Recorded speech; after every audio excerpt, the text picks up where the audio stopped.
2019 সালের মার্চ মাসে।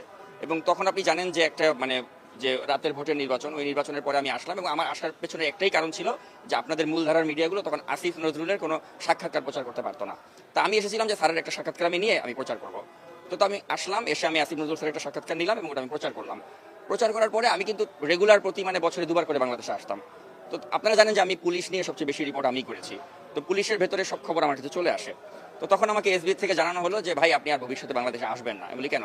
বলে আপনি আসিফ নজরুল সাথে একটা ইন্টারভিউ করেছেন, তো এই ইন্টারভিউর কারণে আপনি এখন আসলে ভবিষ্যতে বিপদ হবে। আমি বলি কেন? আমার বিরুদ্ধে তো কোনো মামলা নেই। বলে মামলা লাগবে না, যে কোনো একটা মামলা আপনাকে সোন অ্যারেস্ট দেখানো হবে, তো আপনি আর আসবেন না। তো ওই যে 2019-এর মার্চ, এরপর থেকে আমি আর আসার সাহস করিনি। আর এরপরে আপনি জানেন যে রাজধানীর গুলশানে মুনিয়া নামে একজন মেয়েকে যে আত্মহত্যার প্ররোচনার অভিযোগে যে তারপরে তাকে যে হত্যা করা হলো, একটা বৃহৎ শিল্প গোষ্ঠী, তাদের সাথে আমার একদম পুরোপুরি একটা বিরোধে আমি জড়িয়ে গেলাম, কারণ আমি ওই ইস্যুটা নিয়ে অনেক বেশি ভোগাল ছিলাম বা এখনো আছি। তো তারপরে ওদের পক্ষ থেকেও আমার বিরুদ্ধে আপনারা জানেন যে এমন কোনো